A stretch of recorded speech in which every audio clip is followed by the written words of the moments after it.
Forum Merdeka Barat 9, Fakta Bicara dari Lingkar Pertama. Fakta bicara dari Lingkar Pertama. Fakta bicara dari Lingkar Pertama. Assalamualaikum warahmatullahi wabarakatuh. Selamat bergabung di Fokus Group Discussion Forum Merdeka Barat 9, Fakta Bicara dari Lingkar Pertama. Saya Ruli Kurniawan yang akan menjadi moderator pada diskusi siang hari ini.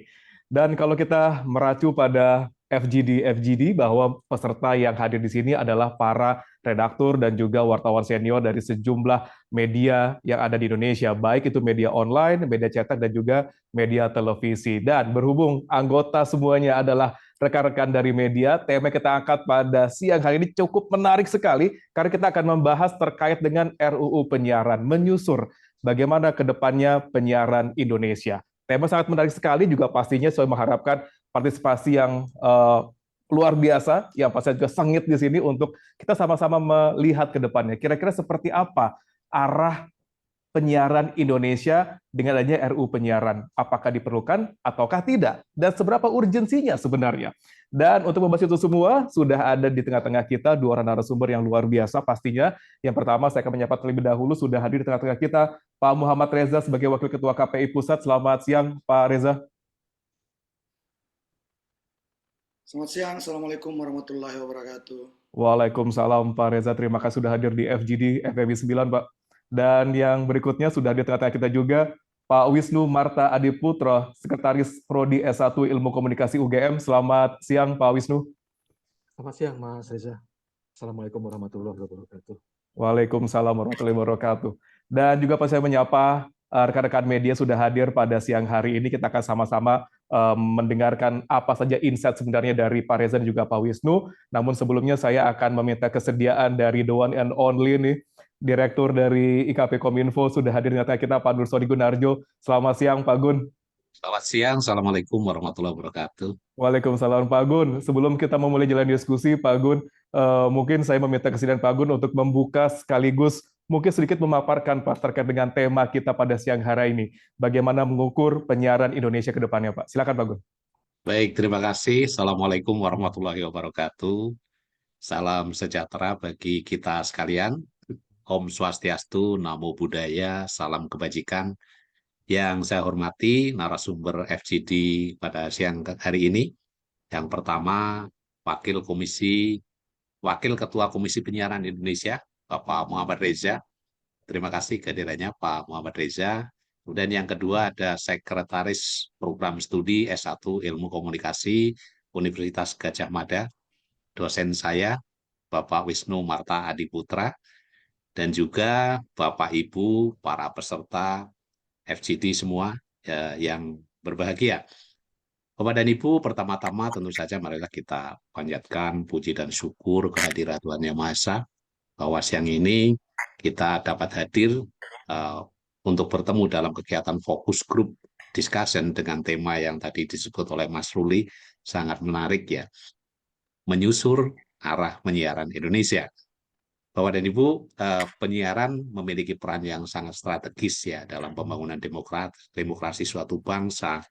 Oleh karena itu, penyiaran ini juga merupakan kekuatan penyangga demokrasi yang tentu harus didukung dan juga diberi ruang untuk kepentingan masyarakat. Nah, kebutuhan akan informasi dengan menggunakan teknologi komunikasi, saya kira memang harus dapat terjaga dengan baik. Dengan kata lain, memang diperlukan sebuah sistem pengamanan. Karena secara teknis, kebutuhan informasi dan sistem ini sendiri sangatlah rentan untuk tidak bekerja sebagaimana mestinya, ya tentu saja. Dan tentu saja dapat diubah-ubah maupun diterobos oleh pihak lain. Kita mengetahui yang baru saja terjadi menimpa PTN, saya kira ini juga perlu diwaspadai untuk kita bersama.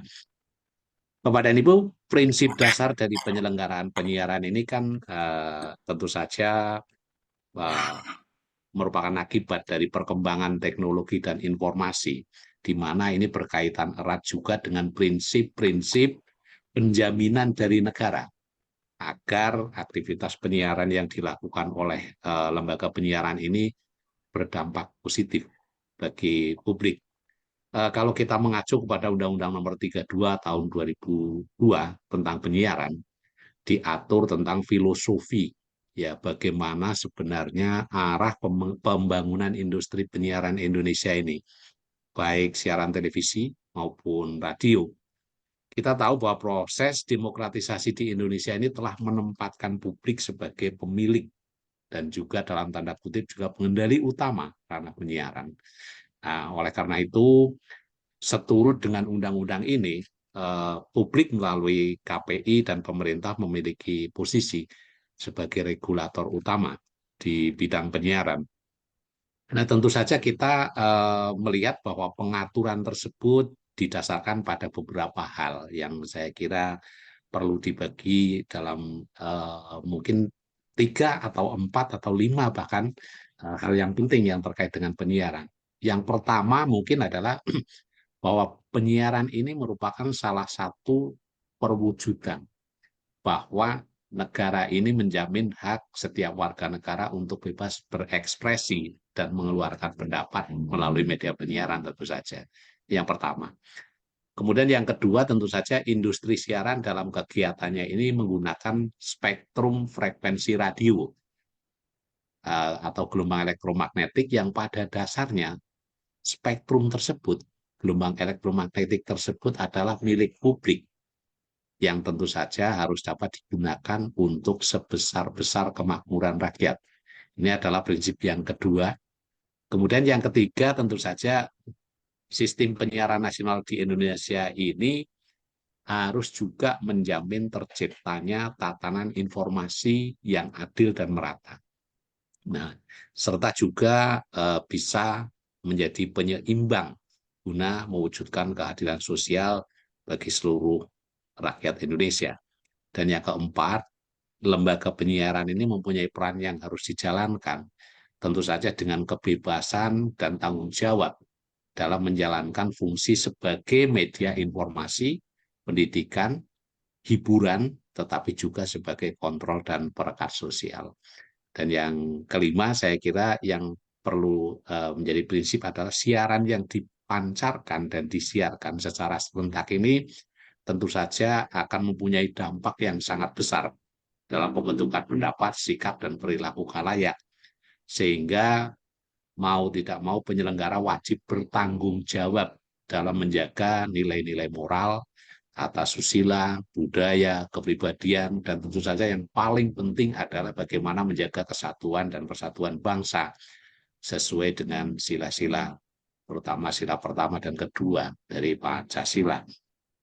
Di samping itu, Bapak dan Ibu, perkembangan teknologi informasi dan komunikasi telah membawa implikasi terhadap dunia penyiaran, termasuk penyiaran di Indonesia, sehingga menjadikan penyiaran ini sebagai salah satu sarana komunikasi bagi masyarakat Indonesia, dunia bisnis, dan juga pemerintah. Nah, selain itu penyiaran ini juga menjadi satu dari lembaga bisnis yang juga berperan dalam kegiatan ekonomi nasional. Oleh karena itu, diperlukan sebuah perlindungan terhadap dunia penyiaran yang fungsinya sangat penting ini. Tentu saja ini akan melekat nanti perlindungannya pada perangkat peraturan perundang-undangan terkait dengan apapun yang terkait dengan penyiaran, termasuk di dalamnya mungkin juga jika ada tindak-tindak pidana yang terkait dengan penyiaran.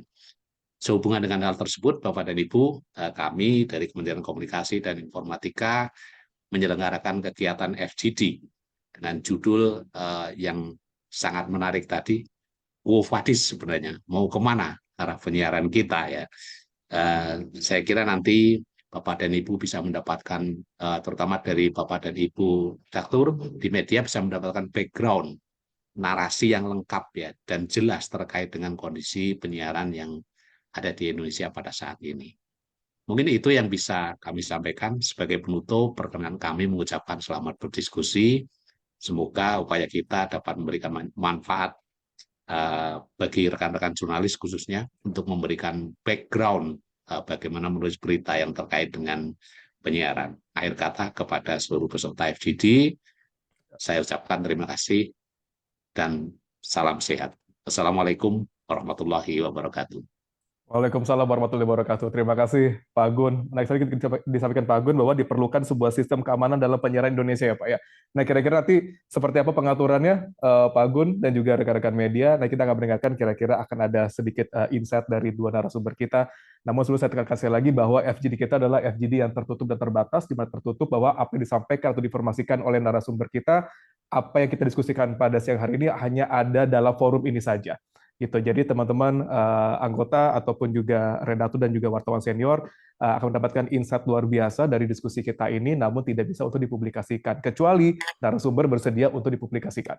Lalu yang kedua, secara terbatas bahwa yang hadir di sini adalah para redaktur dan juga wartawan senior yang sudah melalui akurasi dari Kominfo dan juga setahu kredibilitasnya seperti apa, dan kita bisa sama-sama meramu kira-kira akan seperti apa kira-kira penyiar Indonesia ke depannya.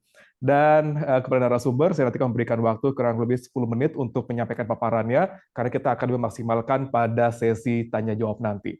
Mungkin saya akan langsung saja membuka jalannya diskusi kita pada siang hari ini. Yang pertama, saya mungkin kesediaan dari Pak Muhammad Reza, Wakil Ketua KPI Pusat, untuk sedikit menyampaikan kira-kira Pak, dari sudut pandang KPI, seperti apa sebenarnya RUU penyiaran kita, dan sejauh mana nanti misalnya ke depannya akan menyentuh penyiaran dilakukan di media sosial. Silakan Pak Reza. Baik, terima kasih. Assalamualaikum warahmatullahi wabarakatuh. Waalaikumsalam Pak. Ibu sekalian yang saya hormati, pertama-tama terima kasih atas forum yang diselenggarakan oleh Kementerian Komunikasi dan Informatika. Salam hormat saya buat Pak Dirjen, Pak Nursodik, kemudian juga yang saya hormati rekan-rekan, para senior, para wartawan yang hadir di forum ini. Bapak Ibu sekalian, izinkan saya sudah kirimkan ke panitia, ada 1-2 slide mungkin yang ingin saya tampilkan, karena begini, bicara tentang penyiaran tentu saja kalau kita bicara tentang regulasi itu sekarang Undang-Undang 32 tidak bisa lagi dilihat hanya Undang-Undang 32 saja gitu loh. Jadi mungkin ke slide berikut, Undang-Undang 32 itu sudah pernah di judicial review dan oleh MK sudah diputuskan. Belum lagi Cipta Kerja itu ada 9 pasal di Undang-Undang 32 yang kemudian memangkas kewenangan kami. Kemudian begitu juga PP 50 terkait lembaga penyiaran swasta, PP 51, PP 11, kemudian PP 52, itu kemudian ada hadir juga yang namanya PP 46 sebagai turunan dari Undang-Undang 32 terkait pos, telekomunikasi, dan penyiaran. Kemudian terkait perizinan ada yang namanya PP 5. Kemudian Kominfo membuat yang namanya Permenkominfo 6 dan Permenkominfo 11. Di peraturan KPI sendiri, P3 SPS sebagai turunan Undang-Undang 32 dan PP tersebut, kemudian ada PKPI nomor 1, yaitu P3, dan SPS PKPI nomor 2. Ini pun juga sudah baru-baru ini disahkan di Rakornas, yang saat ini kemudian ada lanjut tahapan ke harmonisasi. Begitu juga dengan PKPI nomor 2. Kemudian juga yang tadinya evaluasi tahunan, kami ada KKPI nomor 7, di Kominfo juga terjadi perubahan gitu. Dan yang paling baru soal RUU penyiaran. Ini pasti ditunggu-tunggu karena ini yang jadi pertanyaan kan. RUU penyiaran perlu kami tegaskan.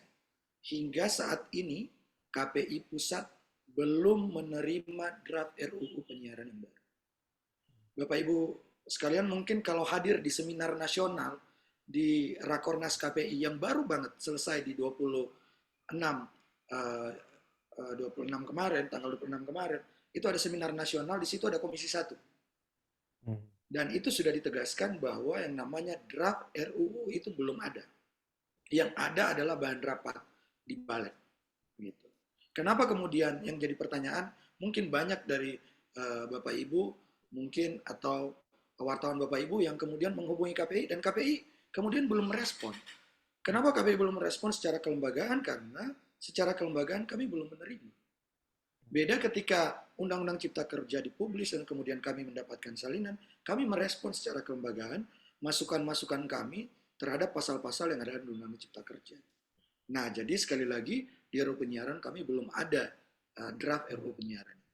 Tahun ini kami kemudian mendatangi masyarakat yang kami mulai diskusinya itu mulai dari Solo, mendatangi masyarakat, di situ ada teman-teman mahasiswa, dan kami juga mendatangi Solo, kemudian ada beberapa daerah Solo, Medan, kemudian Gorontalo, KPID juga melakukan di daerahnya masing-masing terkait diskusi terkait undang-undang penyiaran. Ada banyak masukan dari masyarakat yang mungkin nanti akan kita bahas di slide berikutnya. Bapak Ibu sekalian yang kami hormati, hingga saat ini yang namanya penyiaran masih, ruang lingkup penyiaran itu masih hanya ada pada radio dan televisi. Baik lembaga penyiaran swasta, lembaga penyiaran publik, lembaga penyiaran berlangganan, ataupun lembaga penyiaran komunitas. Yang sering jadi pertanyaan, saya sejak 2019 kalau diundang, bahkan Kementerian Komunikasi dan Informatika sendiri tahun 2019 atau awal 2020 pernah mengundang kami. Kemudian ada KNRP waktu itu, saya ingat ada Kanina, kemudian ada Mas Bayu dari AJI, hadir pada waktu itu. Dari Kominfo waktu itu kalau nggak keliru ada Pak Geriantika, yang kemudian menghimpun daftar inventaris masalah terkait diskusi mengenai RUU penyiaran. Saya nggak tahu kelanjutannya seperti apa, tapi pada waktu itu kami juga memberikan pendapat dan masukan. Bahkan saya sempat bertanya, seingat kami ada draft 2017, dan itu diiakan 2017 itu ada draft RUU yang tidak berhasil menjadi RUU begitu. Ada draft revisi Undang-Undang Penyiaran yang tidak berhasil menjadi undang-undang 2017 seingat kami pada waktu itu. Nah, yang menjadi pertanyaan kemudian, new media bagaimana? Kami sering sekali menerima pertanyaan tentang media baru. Saya kalau ke kampus bikin seminar di kampus, diundang datang ke masyarakat, diskusi, itu yang menjadi pertanyaan adalah soal new media. Ini bukan cuma dihadapi oleh saya sendiri atau kami di KPI Pusat, tapi KPID juga menghadapi ini. Sering dianggap bahwa new media itu sudah diawasi KPI. Dan jawaban kami saat ini masih sama, bahwa Komisi Penyiaran Indonesia belum mempunyai wewenang untuk mengawasi media baru. Next. Lembaga penyiaran di Indonesia, Bapak Ibu sekalian, sesuai data, dan data ini alhamdulillah tidak berhasil dicuri. Kebetulan KPI masih belum connect ke PDSN karena kami masih menyesuaikan data. Dan data ini yang kami terima dari Kominfo, mudah-mudahan ini backup datanya. Ini lembaga penyiaran di Indonesia itu ada sekitar 3.000 lembaga penyiaran. Terdiri dari lembaga penyiaran publik hingga lembaga penyiaran berlangganan. Televisi sendiri yang tadinya analog cuma ada 700, ketika digital itu menjadi banyak sekali. Ada hampir menjadi 1.000 lembaga penyiaran. Bahkan dengar-dengar yang antri untuk mendirikan televisi karena masih ada sisa multiplex, itu masih banyak. Bahkan KPI sudah mendapatkan pertanyaan dari lembaga penyiaran, kapan buka peluang usaha? Ini tentu saja bertentangan dengan orang-orang bilang bahwa bisnis TV dan radio katanya lagi sunset. Tapi kok orang bikin TV juga banyak? Ini juga jadi pertanyaan di kami. Tapi inilah, ada sekitar 3.000 yang kemudian pembagian kewenangan. Pembagian kewenangan itu oleh Komisi Penyiaran Indonesia, ada yang diawasi oleh Komisi Penyiaran Indonesia, kemudian, ini kenapa ada raise hand ya? Ada Komisi Penyiaran Indonesia Komisi Penyiaran Indonesia mengawasi yang induk jaringan dan satelit, kemudian yang KPID mengawasi lembaga penyiaran non jaringan. Next, biar saya agak cepat saja. Pengawasan KPI tentu saja modelnya ada dua, teman-teman sekalian. Ada model dengan melakukan pemantauan secara langsung di KPI, kami memperkerjakan hampir sekitar 200 orang bersama tim TATA-nya, tim ahlinya, yang kemudian memantau induk jaringan atau lembaga penyiaran swasta berjaringan, baik televisi maupun radio, yang kemudian standby 1x24 jam memantau. Jadi mereka pekerjaannya itu per 6 jam. Per 6 jam itu ganti orang, kemudian mereka memantau lembaga penyiaran. Dan ada yang melalui mekanisme pengaduan. Kami juga menerima banyak aduan, baik dari masyarakat maupun dari stakeholder terkait tayangan ataupun siaran radio. Nah, seperti yang saya sampaikan tadi, induk jaringan dan satelit itu pembagian pengawasannya oleh KPI Pusat, sementara lokal itu dilaksanakan oleh KPID. Dan tentu saja model pengawasannya, karena ini nanti berhubungan dengan RUU, model pengawasannya KPI itu selalu dilakukan, hingga saat ini, dilakukan saat dan setelah tayang. KPI bukan lembaga sensor, Bapak Ibu. Sekali lagi saya tegaskan, KPI itu bukan lembaga sensor. Kami tidak bisa mengawasi program atau melakukan pengawasan program siaran yang belum tayang. Gitu. Kami pernah diundang oleh tim Litbang dari DPR sekitar tahun 2021 atau 2022 gitu, berdiskusi Dan dalam diskusi itu disampaikan program siaran itu, karena mungkin ini ada masalah terkait undang-undang perfilman. Kenapa tidak, ini sering dikeluhkan lembaga penyiaran, kenapa tidak kemudian tayangan itu sebelum diawasi itu disampaikan dulu kepada KPI. Menurut kami modelnya tidak seperti itu, karena yang namanya pengawasan itu bukan pra, tapi setelah. Nah, untuk pra itu di lembaga sensor. Itu tempatnya ada di lembaga sensor. Ini pun yang terus kami sampaikan kepada publik, karena sering ada misleading. Kadang-kadang juga disampaikan di internet, gitu, yang sampaikan bahwa KPI itu memberikan sensor, atau bahkan memblur, gitu. Sementara yang memblur adalah lembaga penyiaran, bukan kami di KPI. Nah, banyak hal yang menjadi diskusi kami, gitu. Kemudian juga kami ditugasi beberapa hal terkait infrastruktur sesuai dengan PP 5 dan PP 46. Misalnya, contoh misalnya lembaga penyiaran yang tidak bersiaran secara kumulatif, KPI kemudian dan KPID memberikan rekomendasi pencabutan izin, toh lembaga penyiaran tidak berizin. Ini seperti yang terjadi di Jawa Tengah 3 tahun yang lalu atau 2 tahun yang lalu. Itu KPID Jawa Tengah merekomendasikan ada 2 atau 3 radio yang karena sudah tidak bersiaran, melalui KPI Pusat direkomendasikan untuk dicabut izinnya karena sudah tidak bersiaran. Berikutnya, tentu ke depan yang menjadi perhatian adalah regulasi yang adaptif. Saya harus perlu untuk menyampaikan, revisi Undang-Undang Penyiaran itu menjadi kebutuhan. Sekali lagi saya tegaskan, menjadi kebutuhan Komisi Penyiaran Indonesia Pusat dan Daerah. Ini Rakornas juga, Rakornas KPI baru-baru ini yang baru kami laksanakan 3 hari di Banten juga memutuskan hal yang sama. Bapak Ibu sekalian, kami pertanggal 27 Maret baru menerima surat dari KPID Papua. KPID Papua itu tidak bisa lagi berkantor. KPID Papua itu sudah susah melaksanakan kewajibannya. Susah melaksanakan pengawasan pemilu. Karena dukungan kesekretariatan dan dukungan fasilitas oleh pemerintah daerah Papua itu tidak ada lagi. Munculnya Undang-Undang 23 tentang otonomi daerah. Kemudian Permen 18. Sunahnya menempatkan penyiaran menjadi urusan pusat, menjadi berat di daerah. Teman-teman di daerah itu ditarik semua urusan kesekretariatan. Fasilitas penunjang pengawasan, semua ditarik oleh pemerintah daerah. Dan kemudian, atas lobby dan usaha teman-teman KPI dan KPI, kami ketemu dengan Kementerian Dalam Negeri, yang bisa dilakukan adalah skema hibah. Karena skemanya hibah, apa yang terjadi? Kalau istilah teman-teman KPID, kami ini harus mengemis-ngemis untuk dapat fasilitas, dukungan fasilitas dari pemerintah daerah. Bagaimana mungkin coba yang melakukan pengawasan lembaga penyiaran di daerah itu harus mengemis dulu untuk kemudian dapat dukungan. Ini kan sesuatu yang tidak masuk akal. Sehingga kebutuhan revisi undang-undang penyiaran menjadi sebuah kebutuhan bagi KPI pusat dan KPI daerah. Itulah kemudian poin pertama yang kami sampaikan dalam siaran pers kami. Secara kelembagaan, penguatan kelembagaan, revisi undang-undang penyiaran itu sangat kami butuhkan. Kemudian soal pengawasan. Betul, soal media baru ini seperti yang saya sampaikan tadi, bukan cuma kebutuhan, bukan cuma disampaikan oleh masyarakat. Bahkan beberapa tayangan yang ada di TV dan radio itu diambil dari media baru. Terakhir baru-baru ini soal pelecehan agama, itu diambil dari media baru, Bapak Ibu sekalian, dan ditayangkan berulang-ulang di lembaga penyiaran.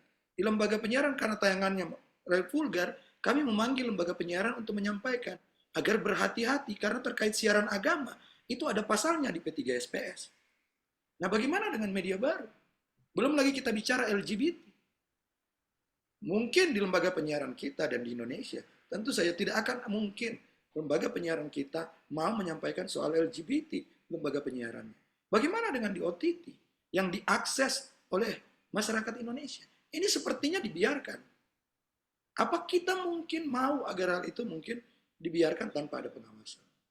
Kemudian yang berikut ke depan terkait ini transparansi yang kami maksudkan adalah terkait pelaksanaan pembuatan undang-undang yang kita kira perlu untuk kemudian diskusi. Saya kira kemarin sudah ditegaskan oleh Komisi 1 dalam seminar nasional. Ini saya hanya menyambungkan saja bahwa draft itu setelah nanti akan ditetapkan sebagai draft, baru kemudian akan diserahkan ke pemerintah dan publik untuk memberikan masukan. Nah, cuma memang karena kemarin ada keramaian, saya juga tidak tahu. Nah, kemarin juga kami tanyakan apakah kemudian ini dilanjutkan atau tidak. Karena KPI meminta agar kemudian itu dilanjutkan. Bahwa ada 1-2 poin yang menurut kita perlu masukan, Ya nggak apa-apa, kita kemudian memberikan masukan setelah ruang publik itu kemudian dibuka untuk memberikan masukan. Kemudian yang terakhir literasi. Ini juga penting. Karena pernah Bapak Ibu sekalian, perlu saya sampaikan, 2018 KPID Bali itu pernah dipetisi oleh masyarakat adat Bali. Oleh masyarakat adat Bali karena ada konten di internet yang melecehkan adat Bali. Dikiranya Komisi Penyiaran Indonesia di daerah itu membiarkan, melakukan pembiaran. Padahal kami berusaha untuk terus meliterasi publik. Hingga saat ini Komisi Penyiaran Indonesia belum mempunyai wewenang itu. Sehingga pada waktu itu literasi rame-rame. Di Papua juga ditanyakan, di Riau juga ditanyakan, di Jawa Barat apalagi. KPID di Jawa Barat itu diserang ibu-ibu posyandu, Bapak Ibu sekalian. Nah, kami berupaya terus-menerus untuk melakukan literasi.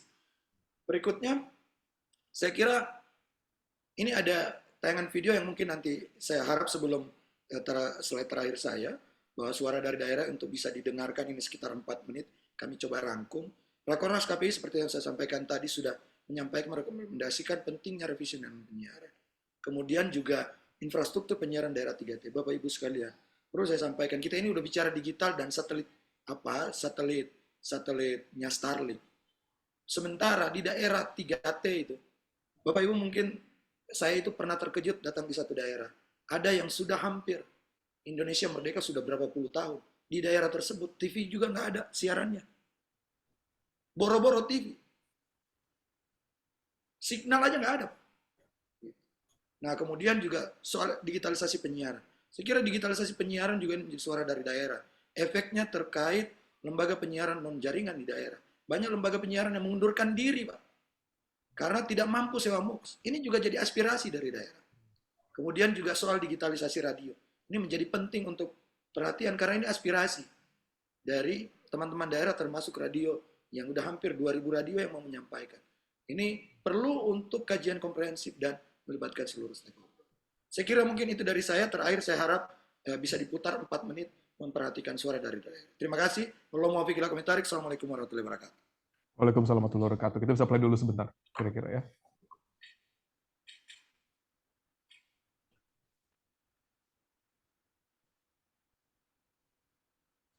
Audionya tidak terdengar?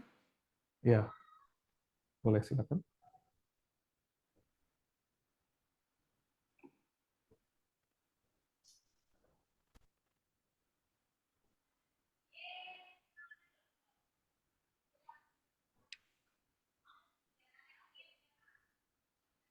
Baik, sedang Ya, diusahakan baik, sebentar. Oke. terkait dengan seberapa pentingnya revisi undang-undang penyiaran bagi kami sangat penting sekali, terutama dalam rangka penguatan kapasitas kelembagaan KPID.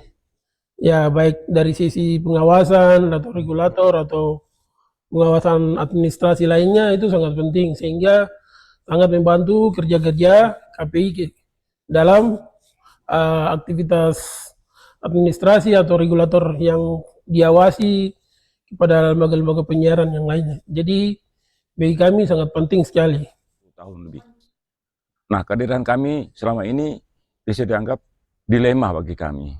Di satu sisi kami melaksanakan perintah undang-undang penyiaran, di sisi lain kami juga dibenturkan dengan Undang-Undang Nomor 23 tahun 2014 tentang pemerintahan daerah. Yang mana pemerintahan daerah domainnya tidak mengakui penyiaran yang ada di daerah. Karena menurut mereka penyiaran adalah domainnya pusat. Makanya kami serba dilema. Kami melaksanakan undang-undang penyiaran di sisi lain, tapi di sisi yang lain juga kami tidak didukung oleh pemerintah daerah. Karena memang mereka tidak mengakui adanya penyiaran di daerah. Masalahnya di situ.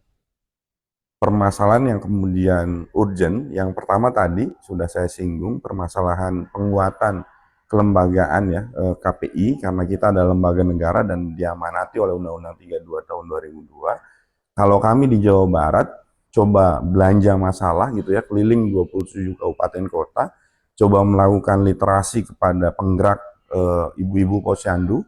Lalu ibu-ibu penggerak posyandu ini bilang kenapa kemudian media yang berbasis internet tidak diawasi.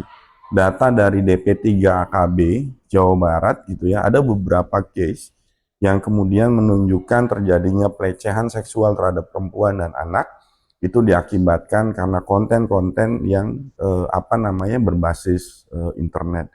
Jadi artinya bahwa negara harus hadir untuk menyelamatkan kognisi ya masyarakat demi terciptanya gitu ya bonus demografi yang firm gitu 2030 dan 2045 kita menyambut Indonesia emas. Yang pertama itu, yang kedua penyelamatan industri penyiaran yang berbasis terestrial.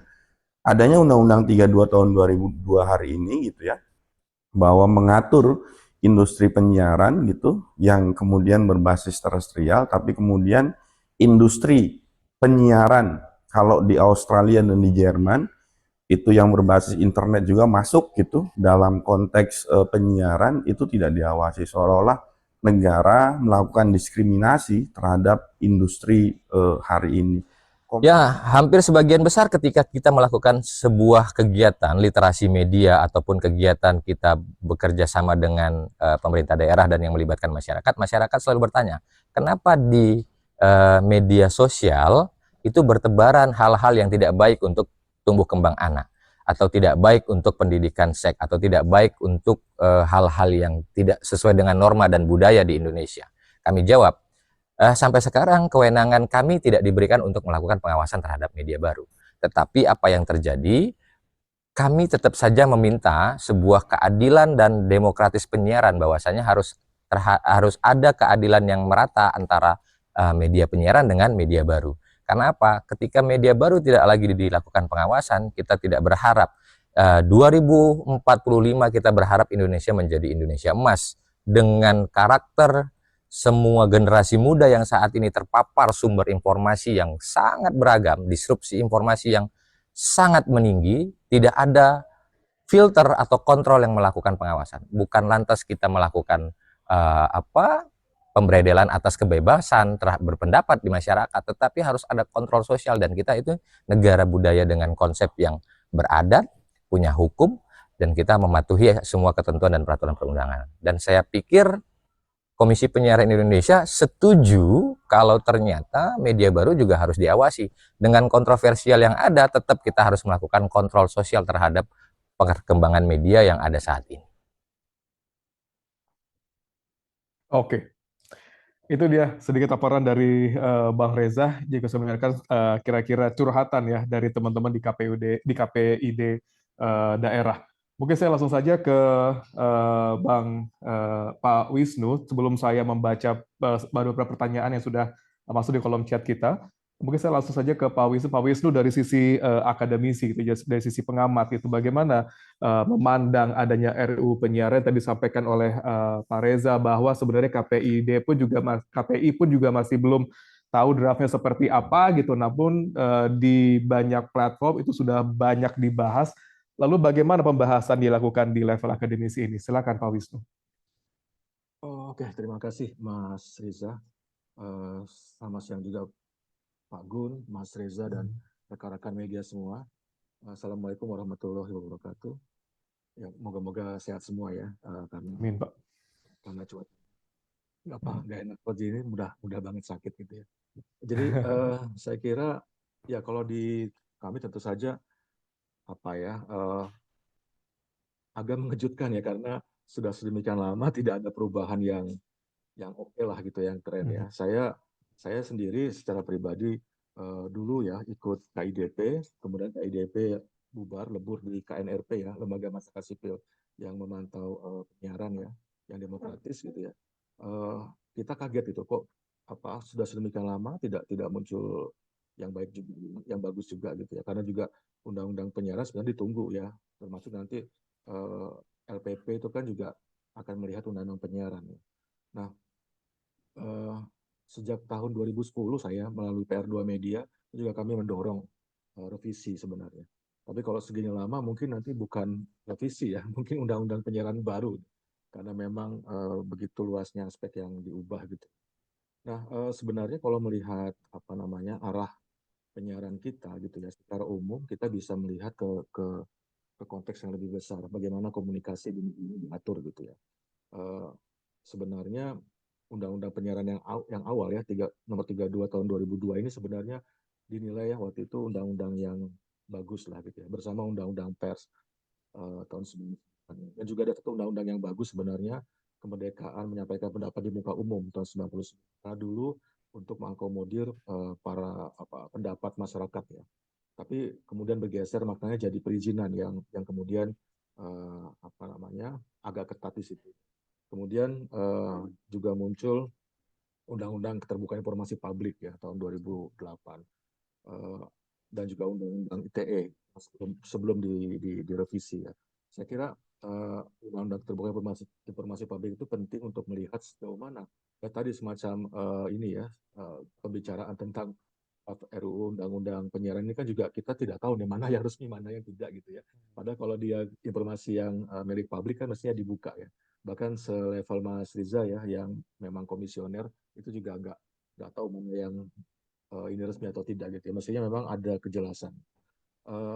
Dan juga yang terakhir itu Undang-Undang tahun 2022 atau 2023 ya tentang PDP.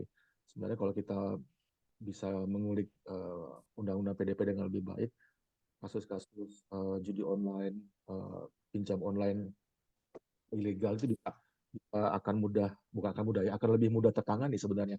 Undang-undang PDP itu yang dilihat karena nanti akan ketahuan siapa yang membocorkan data pribadi. Tapi ya kita kebalik-balik ya, informasi publik nggak dibuka, data pribadi malah dibuka. Mereka nggak semacam itu ya. Nah, jadi bagaimana negara ini mengatur ya secara umum kebijakan komunikasi itu saya kira belum cukup baik ya. Walaupun saya melihat misalnya di RUU, kalau kita sebut ini draft resmi ya, RUU penyiaran ini saya lihat menimbangnya itu juga Undang-Undang Dasar 28. Ini maksudnya memang menjadi sumber dari Undang-Undang Komunikasi yang ada. Nah, disinilah kita dilindungi sebenarnya. Setiap warga negara bebas berpendapat dan menggunakan informasi sesuai dengan kepentingannya. Jadi di sini kebebasan beropini dan berekspresi itu dijamin Undang-Undang Dasar bahkan ya. Tapi di breakdown itu kadang-kadang tidak tertib ya. Saya kira Undang-Undang Komunikasi yang tahun 2008 itu tidak menuju ke sana, termasuk Undang-Undang PE, Undang-Undang KIP ya. Walaupun sebenarnya bagus, kemudian Undang-Undang perfilman, Undang-Undang Ormas itu juga tidak. Karena Undang-Undang Ormas ini penting karena sebenarnya ketika lembaga itu kemasyarakatan bisa diatur ya soal lembaga media komunitas itu bisa akan lebih baik lagi. Ada juga undang-undang desa yang menyebut sistem informasi desa. Ini juga bisa menjadi kelembagaan yang menarik untuk melindungi penggunaan informasi di desa. Tapi saya kira yang dilihat adalah komunikasi yang digital ya, yang online. Sebenarnya komunikasi yang sifatnya offline ya, yang luring di masyarakat itu juga sayangnya tidak diawasi, bukan diawasi, dikelola dengan baik. Karena kami melakukan riset di SID ya, praktek baik di SID di 5 provinsi, di 5 daerah. Saya kira itu menjadi sarana yang penting bagi masyarakat untuk mendapatkan informasi. Nah, ini yang mungkin secara umum ya kita lihat tidak cukup ya konsisten ya. Makanya kami tahun 2014 atau 2016 mendorong untuk lahirnya sistem komunikasi yang lebih firm gitu ya, antara lain dengan menyatukan berbagai undang-undang komunikasi lebih bisa ya berdaya guna gitu. Itu ada bukunya, mungkin teman-teman media juga ya kalau ingin tahu, kami bagikan free itu hasil-hasil riset kami di situsnya PR2 Media Jogja ya, pemantau regulasi dan regulator media. Itu riset kami dari tahun 2010 sampai yang terakhir tahun lalu itu ada. Bagaimana kami juga mendorong revisi Undang-Undang Penyiaran sudah sangat lama, tahun 2012 kami sudah membuat draft yang versi publik sebenarnya waktu itu. Ya moga-moga bisa berguna, tapi kalau teman-teman mau lihat bagaimana kami berjuang untuk mewujudkan sistem komunikasi yang lebih baik, itu ada di sana gitu. Nah, kemudian penyiaran juga memiliki arti penting sebenarnya COVID kemarin ya, COVID-19, ketika pandemi gitu ya, kita semua dipaksa online. Padahal sebenarnya kalau online, maksudnya berbasis internet itu lebih mahal. Mestinya kalau penyiarannya bagus ya, terkoneksi dengan bagus, terutama LPP, itu bisa belajar dengan mudah ya. Dulu pernah dimanfaatkan tahun 90-an, itu namanya TPI. Tapi TPI itu kan televisi komersial, walaupun memanfaatkan jaringan punyanya TVRI. Tapi waktu itu saya kira banyak yang berkorban, cukup mahal pendidikan proses pelajaran pengajaran jarak jauh itu karena tidak semua daerah Indonesia punya jaringan internet yang bagus dan tidak semua warga punya smartphone yang cukup baik untuk menerima proses pembelajaran gitu ya. Sehingga waktu itu apa namanya ya cukup kasihan lah sebagian masyarakat kita ya terutama yang tidak mampu. Nah ketika penyiaran masuk, seingat saya waktu itu TVRI juga mengadakan pembelajaran jarak jauh itu lumayan tuh karena memang lebih murah ya masyarakat tidak perlu membeli kuota internet dan sebagainya gitu ya. Walaupun pemerintah memberikan bantuan, tapi tetap mahal untuk kuota itu. Dan juga kalau internet kan ada require lain yang diperlukan ya. Warga harus membayar, punya gadget yang bagus, minimal punya kemampuan berbahasa Inggris. Ya walaupun ada bahasa Indonesia, tapi saya kira sebagian isi dari internet itu kan bahasa Inggris ya. Dan juga media itu bahasa Inggris waktu itu. Nah, sempat pakai penyiaran LPP tapi ya hanya sebentar gitu ya. Tapi berkaca di negara lain, misalnya di Finlandia, sistem mereka itu begitu tidak ada yang online, mereka menggunakan pengajaran dengan penyiaran ya, penyiaran lokalnya gitu. Nah, betul tadi saya kira penyiaran lokal ini tetap penting ya. Nanti ke sana arahnya. Sebenarnya begini, kenapa misalnya isu penyiaran itu terutama ya peran KPI ini mungkin apa namanya sedikit menyakitkan untuk teman-teman komisioner ya KPI maupun KPID karena memang kerja teman-teman KPI dan KPID selama ini tidak apa namanya tidak kelihatan ya minimal ya karena ya tadi ya tayangan-tayangan yang sebenarnya buruk kualitasnya mungkin ditegur tapi terus berulang gitu ya. Nah, mestinya memang di akhir masa apa namanya izin itu kan bisa dinilai kalau nggak memenuhi apa kriteria tersebut bisa tidak diperpanjang izinnya. Tapi seingat saya waktu itu semua diperpanjang secara otomatis. Sebenarnya bisa itu waktu itu. Dan juga apa mungkin sebagian masyarakat capek melihat konten yang buruk ya di TV swasta terutama sehingga kemudian cenderung ya skeptis lah dengan perkembangan TV. Tapi sebenarnya di sisi lain masyarakat juga rindu dengan tayangan berkualitas gitu ya. Sehingga tayangan berkualitas sekalipun berbayar itu akan dicari. Contohnya yang berita ya soal dokumenter. Waktu itu ada film dokumenter saya sebut aja merek ya karena ini tertutup tapi enggak untuk belajar ya tentang kopi sianida. Yang nonton banyak banget. Tapi krunya dan seterusnya itu kebanyakan orang luar. Ada orang Indonesia tentu saja, tapi ya yang dapat nama orang luar gitu. Padahal itu adalah sesuatu yang sudah pernah diangkat oleh media kita ya, tapi orang sangat senang ketika nonton Kopi Sianida versi Netflix itu, dan waktu itu menjadi pembicaraan lagi. Dan banyak tayangan di Netflix yang bisa kita lihat tentang Indonesia. Kira memang seperti Netflix ini mestinya menjadi bagian dari undang-undang penyiaran, tapi bukan media sosial yang dimiliki oleh para individu.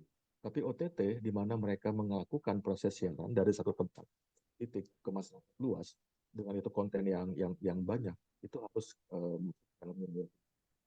walaupun tetap ada bedanya juga ya antara broadcasting dengan streaming itu. Kalau nggak ada bedanya ngapain didefinisikan. Tapi kadang-kadang memang teman-teman apa namanya KPI dan juga mungkin yang di Komisi 1 kadang-kadang menyamakan terus nih penyiaran broadcasting dengan streaming. Ya walaupun sebenarnya ada perbedaan nanti itu hal-hal teknis saya kira bisa termasuk frekuensi berapa dan secara umum itu berbeda ya. Walaupun begitu kayak apa namanya televisi substitusi penyiaran ya. Kalau kami menyebutnya di akademis itu definisinya Dennis Mickwell media penyiaran substitusi penyiaran ya kayak Netflix ya kemudian YouTube ya kemudian Spotify itu kan kayak sebenarnya adalah bagian dari penyiaran semacam ini dan mereka mesti masuk dalam ranah penyiaran yang bisa diatur oleh negara ya diatur dalam pengertian ya tadi ya bahwa misalnya sebagian kontennya adalah konten nasional dan seterusnya gitu ya. Kalau kita lihat Netflix kan kalau di Eropa Timur itu kan ada tuh konten-konten yang film-film Polandia misalnya tapi itu rupanya perjanjian dengan negara yang bersangkutan.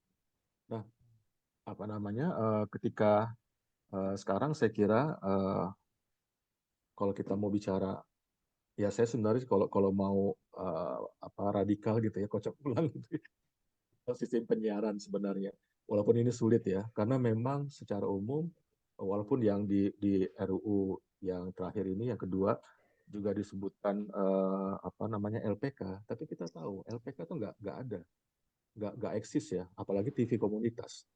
Sedikit sekali gitu ya. Yang terakhir itu Gerabak TV yang bagus di Magelang kemudian hilang. Karena memang regulasi tidak mendukung mereka. LPP kalau kita mau jujur, TVRI RRI juga kurang perform lah karena berbagai macam hal ya. Mestinya apa namanya kocok ulang itu kemudian lebih memperkuat yang sebenarnya di luar LPS. LPS sebenarnya bisa kemudian ditata ulang apalagi dengan perkembangan ya digitalisasi gitu. Tapi kemudian fokusnya kepada konten yang betul-betul lokal, konten yang betul-betul lokal dan konten yang beragam.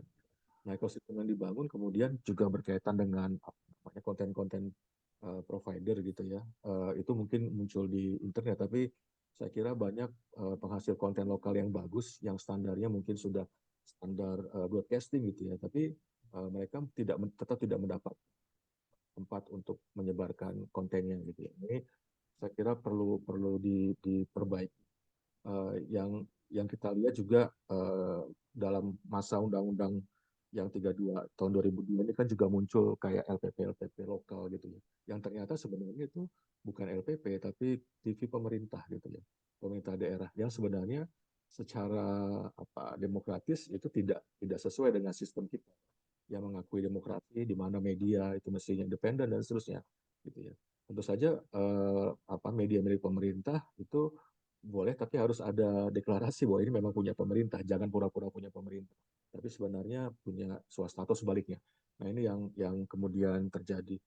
Nah ketika undang-undang pelaksanaan undang-undang nomor 32 ya, yang sebelumnya ini belum terlalu bisa ditegakkan, ada undang-undang baru nantinya gitu, artinya ya orang akan merujuk pada kondisi yang pernah ada ini gitu, di mana SSJ tidak berlaku dengan baik gitu ya, di mana konten-konten ya kurang bagus lah muncul di apa namanya di media penyiaran kita gitu ya, terutama TV ya. Kalau radio yang lokal saya kira sedikit berbeda, tapi yang dalam tanda petik TV Jakarta di bawah nasional ini juga saya kira sangat sangat kuat kepentingan bisnis dan kepentingan politiknya gitu ya.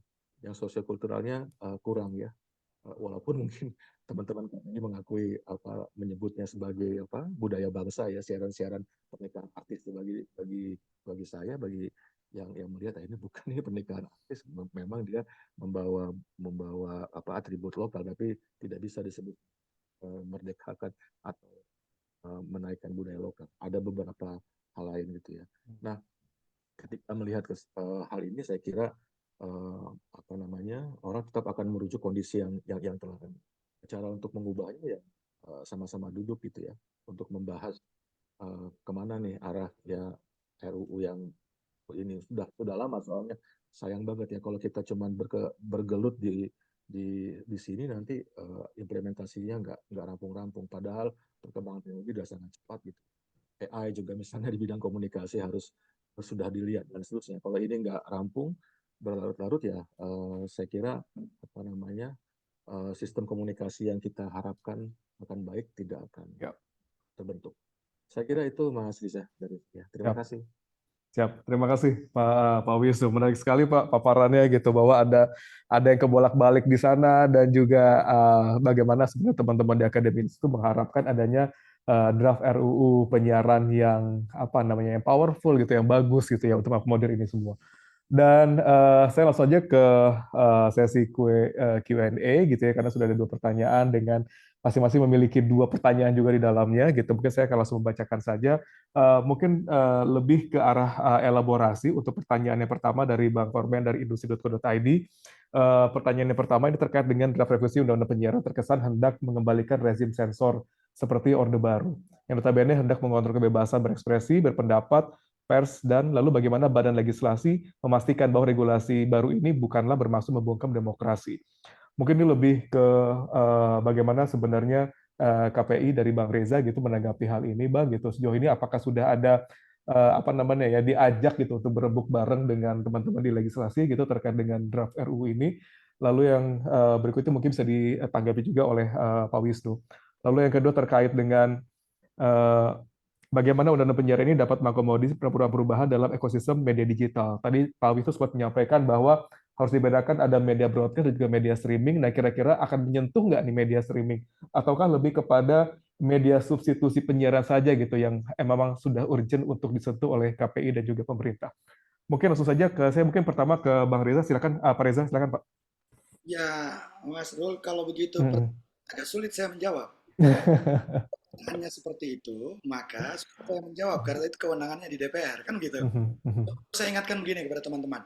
Coba dicek, karena ini teman-teman kan yang coba dicek. Nah, seperti juga disampaikan oleh Mas Yus tadi, bahwa sebenarnya kalau saya ingat saya ketika KPID, per 2015 sejak Rakornas di Makassar, kami sudah meminta revisi Undang-Undang Penyiaran. Per 2015. Kalau menurut senior-senior kami di Komisi Penyiaran yang lain, per 2012 sebenarnya, bahkan 2010 udah ada obrolan terkait revisi Undang-Undang Penyiaran. Bahkan dari teman-teman kampus itu juga punya, seperti tadi, punya naskah tandingan bahkan untuk disampaikan untuk revisi Undang-Undang Penyiaran. Artinya, soal revisi Undang-Undang Penyiaran ini banyak mendapatkan perhatian. Tapi perhatian oleh publik sebanyak ini, baru mungkin tahun ini mungkin ya, baru mungkin tahun ini. Begitu. Yang kedua, jika seperti itu pertanyaannya mungkin nanti kami sampaikan. Cuma memang ini bukan ngeles, tapi memang kami belum menerima draft RUU. Ini kan pertanyaannya secara kelembagaan ya. Kalau secara kelembagaan kami sudah menerima resmi draft RUU-nya, kami bisa kasih masukan. Karena ada beberapa poin kalau kita lihat dari draft, kami juga akan, kalau memang jadi begitu draft RUU-nya, kami akan memberikan masukan. Itu yang kedua. Yang ketiga, jika Anda rubah pertanyaannya misalnya gini, Mas Rul, apakah KPI mengawasi program siaran jurnalistik? Maka jawabannya di P3 SPS 2012 itu bab 18, di situ termaktub program siaran jurnalistik yang selama ini kami awasi. Bahkan kalau teman-teman mau ingat, pemilu 2014 KPI pusat merekomendasikan pencabutan izin 2 televisi. Tapi entah bagaimana sama Kementerian Kominfo, mohon maaf dengan tidak mengurangi rasa hormat saya, teman-teman di Kominfo pada waktu itu apa yang mereka lakukan setelah KPI menyatakan cabut izin 2 TV berita gara-gara pemilu 2014. Gitu loh. Jadi kalau program siaran jurnalistik diawasi oleh KPI saat ini melalui P3 SPS yang ada kami mengawasi. Tapi P3 SPS itu harus diperhatikan teman-teman, itu tunduk kepada undang-undang pers. Kami tidak boleh berdiri sendiri. Begitu. Itu tunduk pada undang-undang pers. Coba buka P3 SPS. Saat ini misalnya tahun ini KPI menegur program siaran jurnalistik, menegur. Saya tidak mau bilang TV-nya. Tanggal 14 Februari 2022, pukul 16.23 menampilkan pemberitaan terkait guru ngaji cabuli 6 santriwati. Identitas 6 santri itu dan keluarga korban itu tidak dilindungi, sementara di P3 SPS harusnya kan dilindungi, kasihan anak-anak. Nah, kami memberikan teguran kepada TV. Kemudian ada lagi program yang kemudian baru-baru ini itu viral dan itu banyak netizen mengadu ke kami gara-gara bencana kecelakaan bis. Bagaimana kemudian keluarga korban yang masih trauma di saat bersamaan itu diwawancarai dan kemudian didesak dengan pertanyaan begitu panjang. Bahkan sopirnya lagi terkapar di rumah sakit itu diwawancara, Pak. Sementara di P3 SPS jelas menghargai traumatik korban bencana. Jadi kalau program siaran jurnalistik diawasi oleh KPI, ada 11 pasal di bab 18 P3 SPS yang saat ini kami dari dulu mengawasi program siaran jurnalistik. Contoh paling rame lagi, ketika pinjol, itu 2 tahun yang lalu apa setahun yang lalu, ketika gerebek markas pinjol, beritanya benar, keren. Tapi di saat si host lagi bawa programnya, di belakang ada layar komputer, itu ada tayangan situs porno lagi terbuka. Nah, itu juga diadukan ke kami. Nah, kami memberikan teguran program itu. Dan itu kami posting. Anda bisa cek di situs KPI, itu kami posting. Semua yang kami apresiasi dan kami tegur. Termasuk program siaran jurnalistik. Nah, terkait ada pertanyaan soal jurnalisme investigatif. Sekali lagi, kalau itu kapasitasnya bukan ada di kami. Nah, kemarin ketika kami itu menanggapi ketika Pak Menteri kemudian dalam satu diskusi, kemudian seakan-akan mengarahkan yang lagi keramaian itu, kami itu menanggapi Pak Menteri bahwa kami membincangkan revisi Undang-Undang Penyiaran itu hanya dalam 3 poin. Poin tadi penguatan kelembagaan, kemudian equal dan fairness, ya, equal dan fairness soal media baru, dan itu bukan cuma penyampaian masyarakat, itu juga industri menyampaikan hal yang sama. Masih hangat itu, jejak digitalnya masih banyak. Bagaimana kemudian lembaga penyiaran menggugat di MK? Kalau pertanyaannya ini membunuh kebebasan berekspresi, kita bisa pertanyakan balik, apakah di TV dan radio kebebasan berekspresi kami bunuh? Kan tidak. Baik. Kami tidak dalam posisi memberedel itu, teman-teman.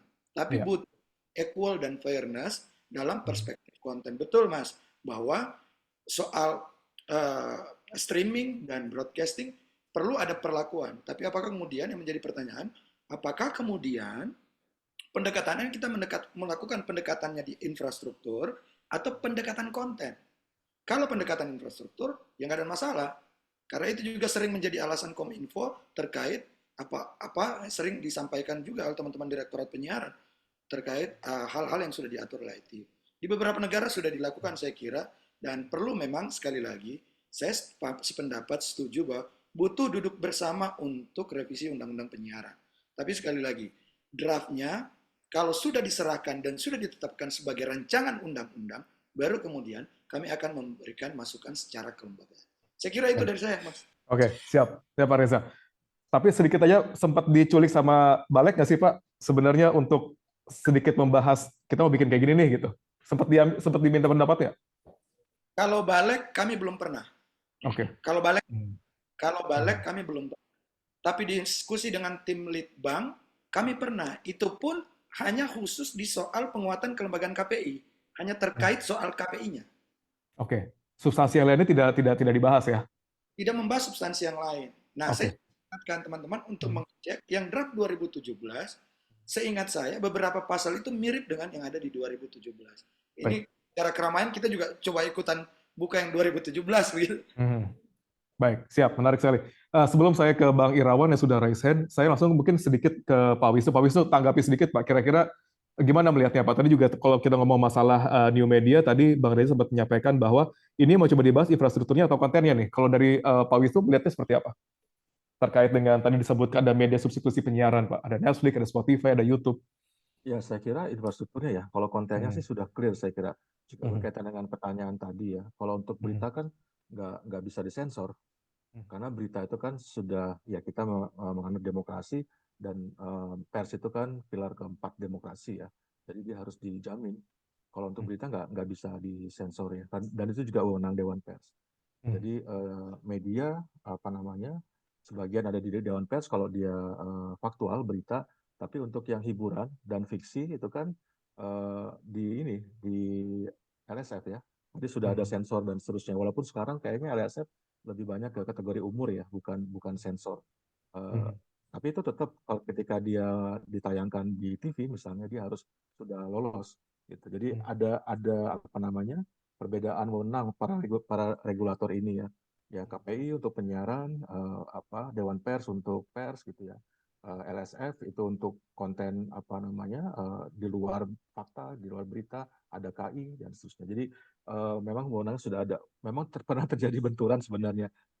Benturan wewenang itu pernah muncul juga sih, bukan cuma karena RUU yang sekarang ya, tapi dulu juga sempat muncul kasus sensor. Waktu yang kasus sensor yang soal sensor tadi juga dijelaskan oleh Mas Reza ya. Tapi itu kan bukan KPI. Dan sebenarnya LSF juga di luar sudah ada di awal ya, sebelum itu disiarkan. Jadi sebenarnya ya sejauh ini saya kira tidak ada upaya untuk membelenggu lah kebebasan berekspresi dan beropini itu. Tinggal wewenangnya bagaimana. Baik, wewenangnya arahnya akan kemana gitu ya? Dari draft yang coba disampaikan, apakah nanti akan menginkludkan yang lain gitu dalam pembahasan itu dan lain sebagainya. Oke, saya langsung aja ke Bang Irawan. Bang Irawan sudah resen. Bang Irawan silakan bertanya langsung pada narasumber Bang Irawan. Assalamualaikum Mas Ruli. Siap, waalaikumsalam Bang. Silakan. Iya, Mas Ruli, terima kasih. Assalamualaikum Pak Reza, Pak Wisnu, salam sehat semua. Mas, terkait dengan apa namanya tema hari ini menyusur arah penyiaran Indonesia, tapi tadi sudah dibuka dengan curhatannya KPI, bahwasanya KPI sampai hari ini belum menerima draft RUU penyiaran, jadi banyak pertanyaan nih. Nanti tiba-tiba disahkan begitu saja, padahal KPI sendiri belum tahu menahu isinya draftnya seperti apa gitu. Agak bingung juga kita, agak rancu di sini, Mas. Nah, ini terkait dengan kita mungkin sepakat, Mas, soal demokrasi menjadi dasar undang-undang itu dibuat gitu. Kita bisa duduk bersama bahwasanya mencari win-win solution antara seluruhnya gitu. Nah, kami ini sebagai insan pers sendiri juga bisa curhat itu kepada organisasi gitu. Saat kami orientasi menjadi sebuah masuk dalam organisasi kewartawanan pun kita sudah dikasih input sama senior kita bahwasanya ada aturan main yang harus kita jalani sebagai seorang insan pers. Ya, kita bicara soal investigasi penyiaran yang harus seperti apa. Foto anak pun kita usahakan, itu bukan usahakan, kita tidak boleh kita pasang gitu, khususnya di media online hari ini, karena ada aturan main itu yang selalu diingatkan oleh senior saya khususnya di PWI. Nah, menjadi sebuah pertanyaan tadi, bagaimana jika nanti disahkan gitu loh, sejauh mana pihak KPI ini dilibatkan dalam rancangan undang-undang ini? Mungkin bisa dibocorin nih Pak Reza nih, terkait informasi terakhir seperti apa sih Pak yang didapati oleh KPI sendiri Pak, sampai akhirnya ini jadi banyak pertanyaan gitu, seperti bola liar di lapangan gitu. Kalau saya dulu suka investigasi di ranah badan legislatif dan lain sebagainya, ya kadang ada rapat di DPR, kadang juga ada rapat Pak di hotel-hotel. Kita nggak bisa nutupin itu. Saya mengalami lah sampai ngejar-ngejar ke rapat di hotel-hotel. Nah, mungkin bisa dijelaskan Pak, seperti apa ini kok akhirnya KPI sendiri belum tahu secara menyeluruh gitu loh. Draftnya seperti apa sih? Apa nih KPI nggak dianggap sama legislatif atau seperti apa gitu. Jadi pertanyaannya jadi agak-agak mendalamnya seperti itu Pak. Nah, lalu terkait ada tuntutan pembatalan seluruh pasar bermasalah dalam revisi RUU ini Pak, penyiaran, yang berpotensi membungkam kebebasan pers dan kebebasan berekspresi. Nah, ini bagaimana KPI menilai secara menyeluruh yang perlu ditegaskan dari RUU penyiaran ini, dari kacamata KPI Pak Reza. Mungkin kita bisa diskusi di sini, karena jujur kami sebagai insan pers, banyak kawan-kawan yang juga kalau dibilang kita nih organisasi antibody, enggak juga Pak. Kalau dibilang jurnalis itu ID persnya itu kebal sama kepolisian, enggak juga Pak. Banyak teman-teman yang masuk penjara juga kok soal berita-berita mereka. Mungkin nanti bisa disampaikan Pak soal ini. Lalu terkait dengan Pak Wisnu Pak, terakhir terkait dengan pasal-pasal krusial Pak, kalau saya mencatat ini ada pasal 8 dan 42, adanya lembaga lain. Saya bisa sebutkan di sini selain Dewan Pers ada KPI. Kalau dari pandangan akademisi sendiri ini seharusnya seperti apa sih Pak Wisnu? Karena kalau saya melihat kami melihat di sini pasal 8 dan pasal 42 ini seperti diaduin nih. KPI sama Dewan Pers, seperti diaduin mereka. Keputusan seperti apa? Bagus sih Pak, kalau kita niatnya itu untuk duduk bareng, duduk bersama untuk menentukan sebuah keputusan. Tapi tadi di awal saja KPI sudah kayak nggak dianggap gitu loh. Draft sampai hari ini nggak diterima. Mungkin itu dulu Pak, Mas Ruli. Baik. Terima kasih banyak Mas. Baik.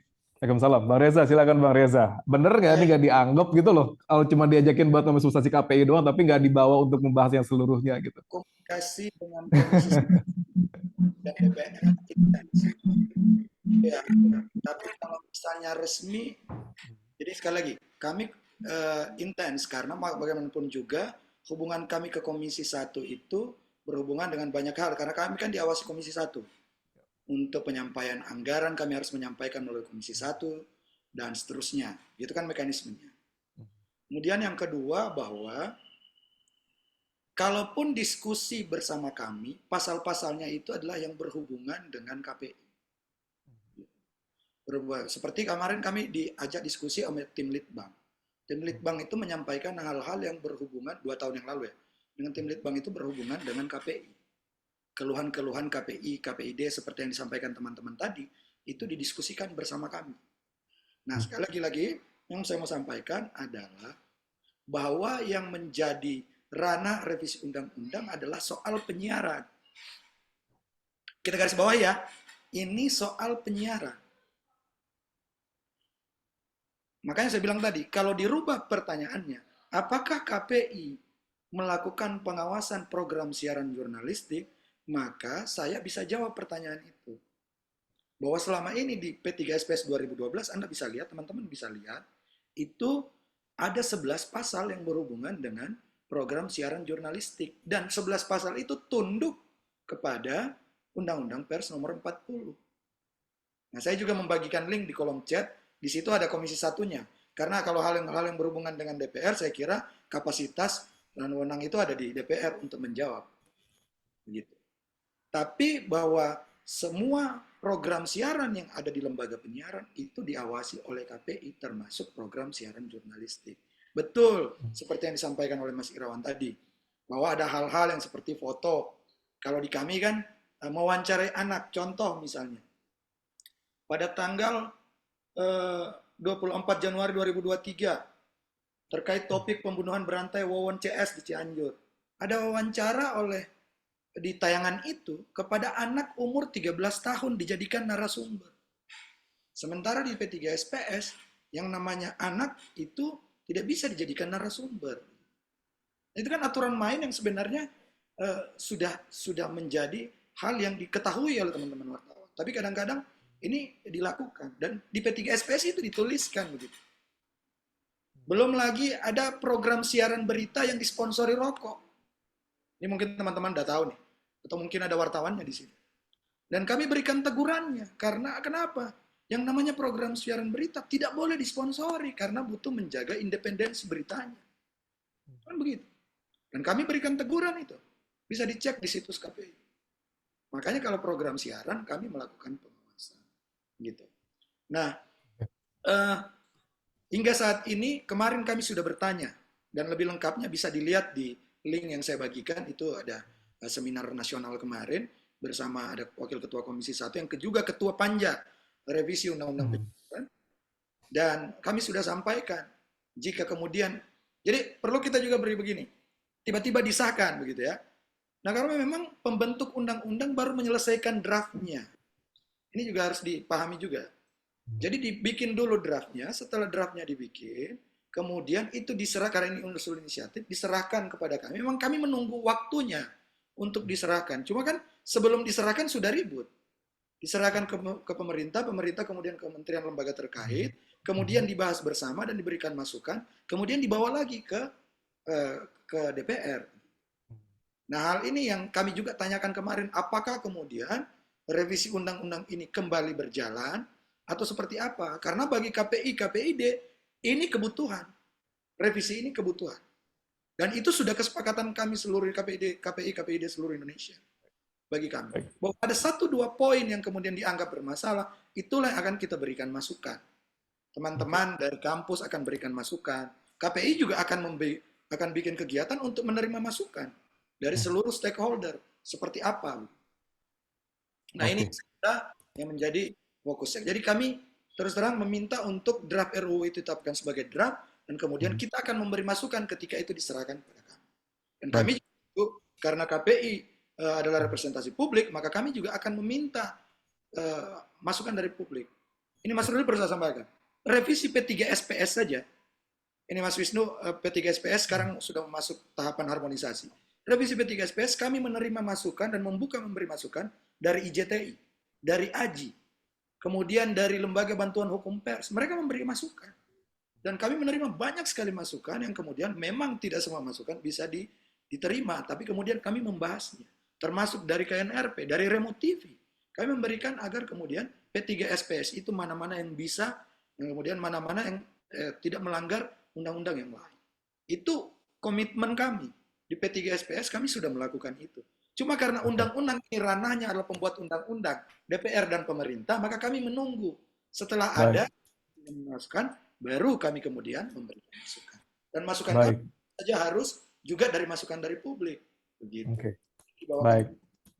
Nah ini menariknya di FGD ini adalah karena kita menghadirkan para wartawan senior dan juga para redaktur juga, mereka biasanya akan memberikan masukan-masukan juga pada narasumber yang kira-kira nanti akan membahas sebuah rancangan undang-undang ataupun juga sebuah polisi yang lain. Saya berharap forum ini nanti, kalau draft itu ditetapkan diberi KPI, saya berharap forum ini, KPI nanti akan memfasilitasi. Kita duduk bareng, nanti kita bersama-sama, dan kita berikan masukan rame-rame. Kalau draft tidak ada, gitu loh. Baik, draftnya jadi kunci sebenarnya di sini. Kalau saya ke Pak Wisnu menyambut tadi pertanyaan dari Mas Irawan gitu, melihat tadi bahwa dari draft yang sempat dibahas oleh teman-teman semua gitu, bahwa ada dua mungkin dua badan di sana, Dewan Pers dan juga KPI yang dibahas di dalam draft itu, bagaimana sebenarnya porsi-porsinya mereka. Dari Pak Wisnu melihatnya seperti apa, Pak? Iya, mestinya kan kalau kebijakan kan undang-undang itu yang paling kuat, yang lebih khusus ya, itu ditentukan lagi nanti hasil akhirnya kayak apa.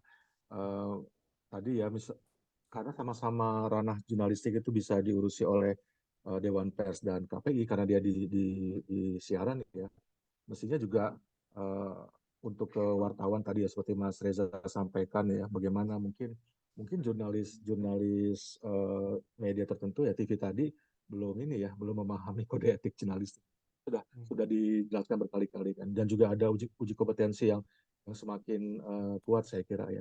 Ya dalam beberapa bisa kerjasama kan, tapi juga wewenang mesti dijaga karena regulator lembaga komunikasi itu regulatornya kan banyak ya. Tadi kalau yang saya lihat memang yang paling dibicarakan ya Dewan Pers dan ini ya KPI, tapi juga ada KI, ada LSM dan seterusnya. Nanti ada komisi PDP juga ya.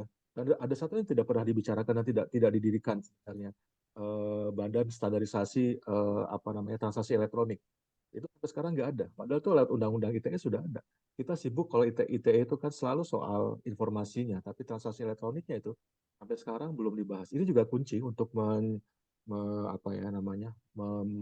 mengatasi judi online dan pinjol ilegal itu sebenarnya. Tapi nggak pernah orang bicara itu ITE. Teman-teman wartawan selalu banyak ITE dalam konteks kebebasan berekspresi dan beropini. Ini contoh aja gitu. Itu juga ada tuh seharusnya regulator, tapi nggak pernah dibentuk sampai sekarang. Namanya tadi ya Badan Standarisasi Transaksi Elektronik. Ya kalau soal ini ya, kalau soal porsi kebijakan Dewan Pers atau KPI gimana, Pak? Ya, saya kira sudah ada masing-masing ya. Undang-undang pers kan sudah ada wewenangnya. Kalau tadi undang-undang penyiaran, KPI menurunkan di P3SPS. Ya, asal tidak bertentangan nggak apa-apa. Tapi wewenangnya tadi tetap dijaga gitu ya. Dalam beberapa hal, Dewan Pers bisa masuk kalau menyangkut sengketa. Dalam pemberitaan teknis mungkin harus disesuaikan dengan kode etik dan P3SPS. Semacam itu kalau menurut saya. Baik, itulah kenapa harus duduk bareng dulu semuanya gitu ya, semua yang terkait gitu ya, semua memiliki kepentingan, semuanya diajak duduk bareng. Jangan tiba-tiba nanti keluar draft, langsung RUU langsung diketok palu gitu. Itu kaget semuanya kayak Ciptaker kemarin. Kita langsung ke Bang Gatra dari Bang Bandur Hidayat dari Gatra. Silakan Bang Dur. Sudah resen. Ya, terima kasih Mas Dudi. Ya, saya mohon maaf karena saya lagi di jalan gitu. Mudah-mudahan komunikasinya bisa jalan lancar. Jadi kepada Pak Wisnu dan Pak Reza, saya ingin mengusulkan sesuatu. Artinya sepanjang pembicaraan kita tadi itu kita masih kurang bicarakan tentang dampak teknologi.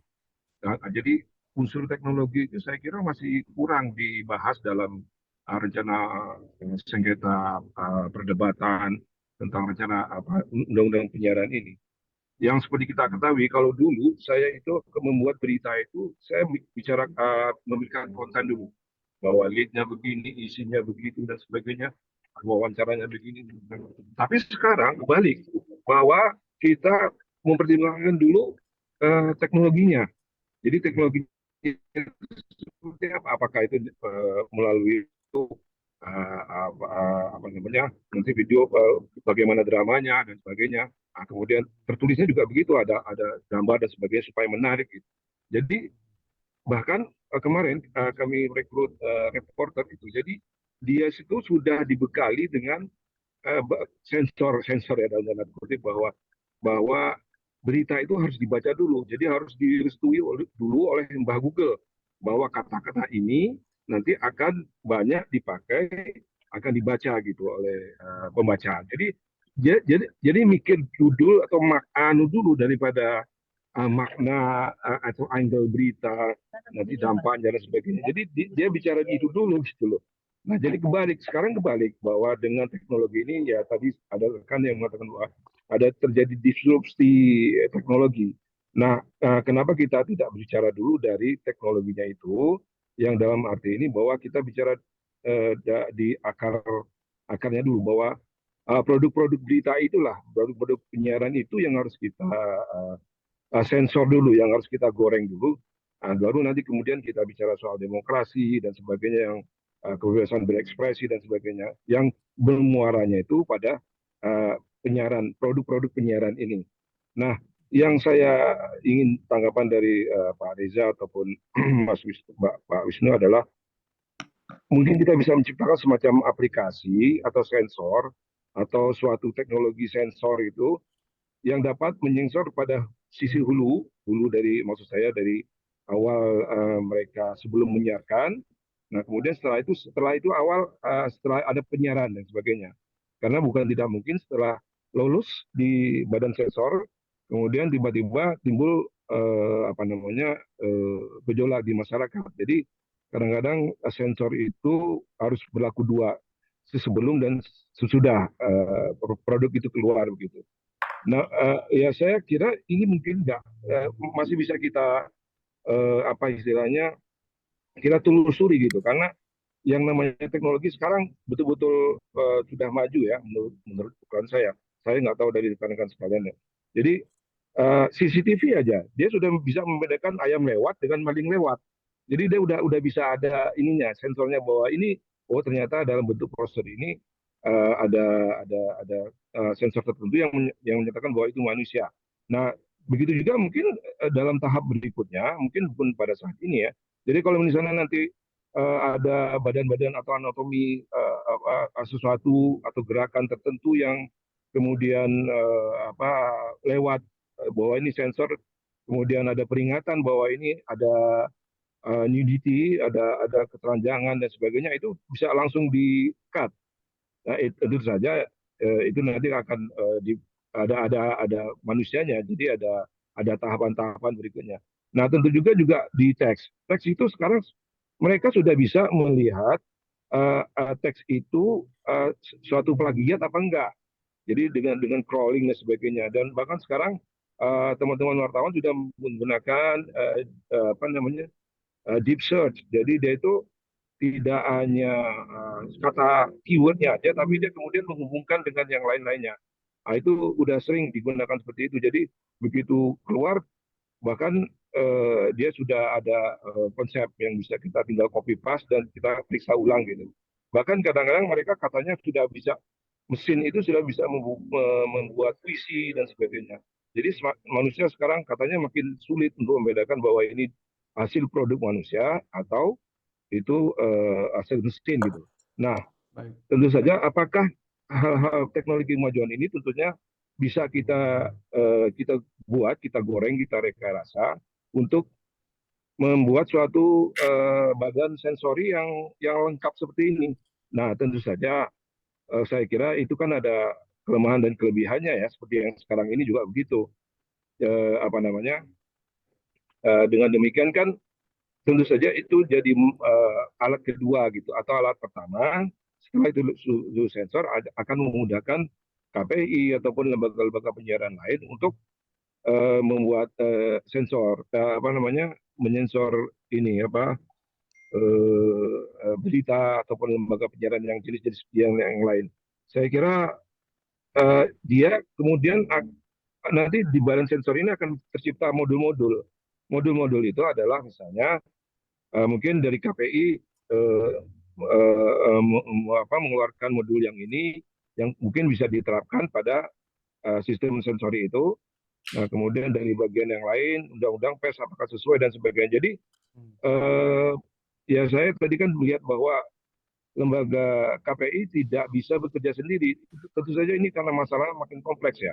Ada dan mengenakan semua orang karena lapisan masyarakatnya dan sebagainya. Nah, jadi saya kira dengan adanya teknologi ini itu akan otomatis merangkum semuanya gitu tanpa kita susah-susah sekali. Jadi itu yang saya usulkan kepada jadi diskusi lebih lanjut.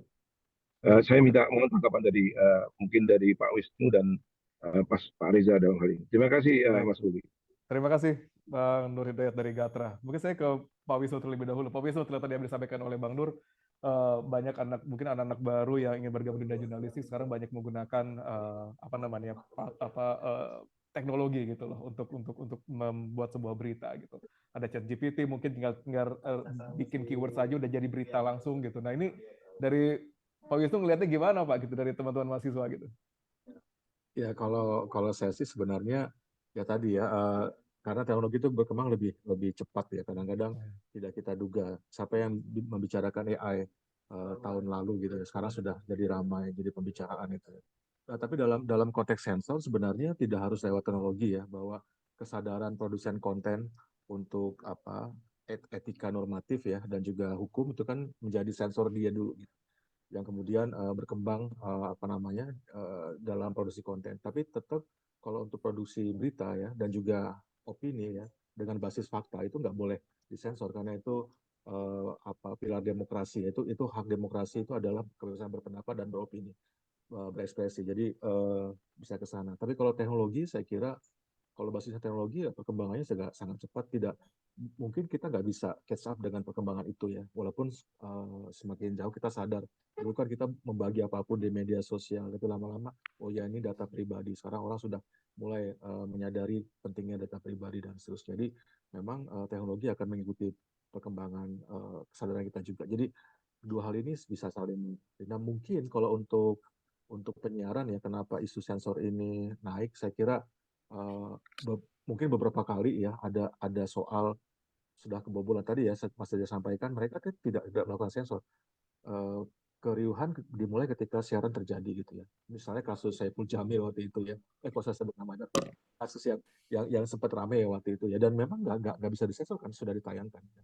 Tapi itu kemudian jadi pembicaraan masyarakat dan itu menjadi sarana untuk melihat bahwa ya harusnya media lebih berhati-hati gitu loh. Jadi tidak semua tidak semua bisa disensor secara teknologi gitu. Nah, ini yang penting. Nah, sekarang teknologi kalau misalnya kita gunakan untuk membuat konten yang baik kan juga bisa. ChatGPT itu dipakai dalam konteks untuk mencari pilihan. Tapi yang karya yang asli otentik itu harus tetap dibuat. Itu yang terjadi kalau di mahasiswa tadi kalau Mas Ruli tanya ya. Jadi memang sulitnya bagi dosen adalah melihat apakah ini otentik atau tidak, tapi bisa sih. Dan kita selalu punya cara adaptasi dengan teknologi. Jadi saya kira masuk mungkin bagaimana cara kita mengatasi perkembangan teknologi di media, termasuk media penyiaran. Saya kira itu Mas Ruli. Menarik. Bang Reza, gimana Bang Reza? Apakah nanti akan terbersit untuk membuat sebuah platform gitu ya atau aplikasi untuk bisa sensor sebelum dan sesudah gitu berita ini ditayangkan atau sebelum akan dibikin? Sekali lagi, kerja KPI itu pada saat dan setelah. Kan kami pengawas, ditugaskan undang-undang mengawasi. Kalau lembaga sensor mungkin benar tadi sudah dijelaskan Mas Wisnu, itu ke lembaga sensor film. Memang ada satu sedikit bukan masalah sih, ada perbedaan undang-undang antara di P3SPS dan lembaga sensor film. Lebih kepada soal umur. Jadi kami mengambil sadurannya dari Undang-Undang Perlindungan Anak. Yang dimaksud anak-anak itu umur berapa, di Undang-Undang Perfilman beda lagi gitu. Nah memang ada sedikit yang tapi kami sering duduk bareng dengan teman-teman lembaga sensor film. Begitupun dengan Dewan Pers. dengan Dewan Pers ini, seingat saya, kami nggak ada masalah begitu. Kami sangat tidak ada masalah. Senior saya juga ketua Dewan Persnya Mbak Nini. Nah, soal tools tadi, soal tools Mas Nur Hidayat tadi soal tools ya. Iya. Pengawasan saja kami terus terang sedang berupaya untuk berkomunikasi pemanfaatan artificial intelligence untuk pengawasan konten. Tapi memang itu belum semudah itu. Gitu. Belum semudah itu. Kami udah mencoba untuk ketemu kalau dari kata-kata ditranscribe kata-kata itu dan kemudian menjadi suara, dari suara kemudian itu bisa dideteksi misalnya kata-kata makian tertentu misalnya itu otomatis masuk sebagai yang akan diperhatikan untuk kemudian diberikan sanksi dan seterusnya. Itu kami lagi menjajaki itu dan tentu saja itu tidak murah karena pemanfaatannya menggunakan artificial intelligence. Nah, KPI Pusat sendiri saat ini sedang mengkaji terkait jangan itu Mas, berita yang kemudian dibuat oleh artificial intelligence. Sekarang kan mulai ada itu. Bukan cuma presenternya, tapi beritanya itu diformula oleh artificial intelligence. Pertanyaan saya, siapa yang akan mempertanggungjawabkan berita itu? Kalau dulu kan kalau etiknya kan orang dengan aturan main. Sekarang artificial intelligence. Nah, KPI Pusat sendiri sedang mengkaji itu. Kemarin di P3SPS sempat ada usulan untuk memasukkan itu. Cuma sekali lagi kami tidak boleh memasukkan usulan tertentu sebelum masuk FGD diskusi bersama kelompok-kelompok tertentu yang paham soal ini.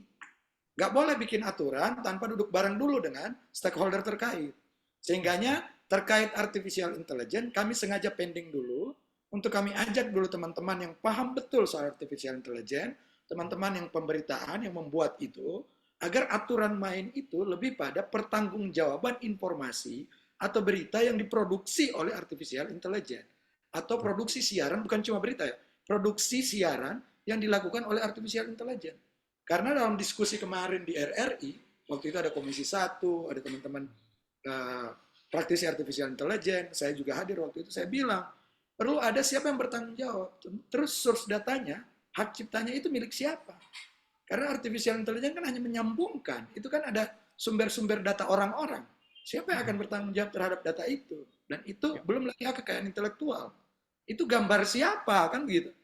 Nah, ini juga perlu perumusan lebih dalam terkait artificial intelligence menjadi perhatian kami, betul-betul menjadi perhatian kami karena ketika informasi itu kalau sudah ada di sudah ada di publik, tentu saja orang tidak akan melihat lagi itu siapa yang bikin.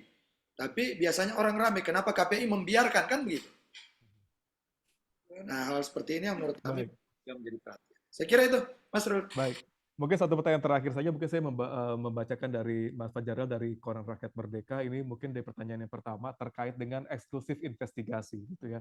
Kalau dari KPI melihatnya seperti apa gitu, karena diskusi pada pasal 56 ayat 2 poin C itu adanya larangan penayangan eksklusif investigasi, KPI memandangnya seperti apa gitu. Ini jadi salah satu ayat yang juga menjadi banyak perdebatan di teman-teman media juga gitu. Apakah benar-benar dihilangkan, tidak boleh sekali dibuat tayangan eksklusif investigasi seperti ini, atau seperti apa gitu. Dan mungkin dari Mbak Wi itu mungkin terakhir Pak Wisnu dari akademisi melihatnya seperti apa juga yang sangat concern di R2 Media. Seperti apa sebenarnya batasan dalam pembuatan eksklusif investigasi ini harus dilakukan? Silakan dari Pak Reza terlebih dahulu. Ya, pertama, kenapa kami bukan enggan mengomentari ini, Mas Rul. Tapi kita nggak tahu asbabul nuzulnya. Kita nggak tahu cerita kemudian kenapa ayat ini ada. Dan ingat seperti yang sudah disampaikan sebelumnya, dari 2012, dari 2015 terkait revisi Undang-Undang Penyiaran ini menjadi sesuatu yang disuarakan terus-menerus. Bahkan di RDP Komisi 1 bersama Dewan Pers, KI, KPI, kemudian ada Menkominfo pada waktu itu kan ada pertanyaan dari Komisi 1 ke Dewan Pers. Saya kira mungkin dicek kembali tayangan itu, sudah disampaikan. Nah, saya tidak tahu apakah asbabun nuzulnya seperti apa. Begitu. Bagi kami, sekali lagi, soal kebebasan pers, P3 SPS kami saja, ini kalau bicara komitmen ya, kan ini positioning kelembagaan.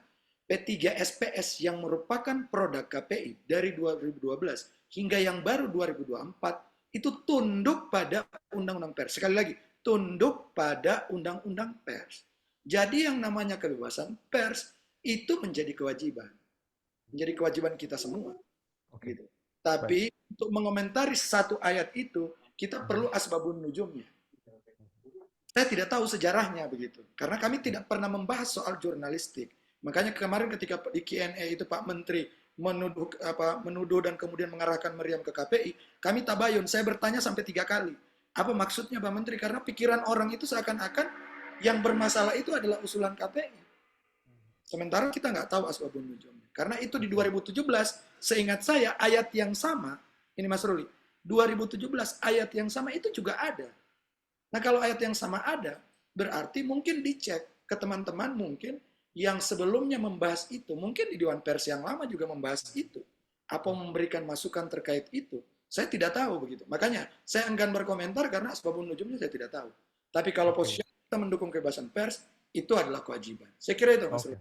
Menarik. Saya langsung ke Pak Wisnu. Pak Wisnu mungkin melihat pasal yang satu ini, ayat 2.c ini artinya melarang penayangan eksklusif investigasi. Dari sisi akademisi melihatnya seperti apa, Pak? Apakah ini salah satu bentuk untuk membungkam kebebasan pers? Karena tadi Bang Irawan mengatakan bahwa tahu kok ada obrolan-obrolan di luar gedung DPR gitu, bahkan di restoran itu. Nah, ini gimana kalau dari Pak Wisnu melihatnya? Saya kira, saya nggak tahu ya, saya mungkin berprasangka baik, mungkin tidak memahami makna apa investigasi ya, karena saya pernah membaca juga di media ya, ada salah seorang anggota DPR yang kemungkinan Komisi 1 berpendapat bahwa investigasi itu hanya bisa dilakukan oleh penegak hukum. Tapi kan itu investigasi, bukan laporan investigatif gitu. Itu hal yang berbeda gitu. Nah ini kemungkinan istilah yang salah dipahami, karena sebenarnya beda ya, karena jurnalisme investigatif itu adalah semacam haknya pers ya untuk menggali informasi lebih jauh, untuk mendorong pada kepentingan publik dan keterbukaan yang oke gitu. Jadi itu malah sebenarnya harus jadi hak mereka, hak eksklusif supaya bisa mengolah lebih jauh. Tapi memang tadi ya, saya nggak tahu jurnalisme investigatif yang baik menjalankannya media mana ya di Indonesia gitu kan, nggak banyak. Nah ini harus diperkuat. Teman-teman pers juga harus memperdalam gitu ya. Nah soal istilah itu tadi ya, soal streaming, broadcasting, investigasi di penegakan hukum, jurnalisme investigatif, informasi publik, ya data pribadi, LPP, lembaga penyiaran publik itu kadang-kadang istilahnya mungkin ya tidak dipahami dengan clear ya, sehingga Komisi 1 terutama mungkin salah memaknai gitu. Saya nonton liputan-liputan Komisi 1 di TV Parlemen, saya lihat kok ini miss ya, saya kira definisinya gitu. Kemungkinan di situ, makanya kemudian masuk tiba-tiba ya. Tapi saya kira itu harus dihilangkan karena hak media pers itu untuk mendalami suatu berita ya, peristiwa dengan sebaik-baiknya. Begitu Mas Uli dari saya. Menarik. Ini sama kata disampaikan oleh Pak Yul Ambrozi dari GPR News bahwa ada definisi atau istilah yang harus direvisi besar-besaran mengingat disrupsi teknologi dan mengubah banyak hal. Apakah ini akan dirumuskan?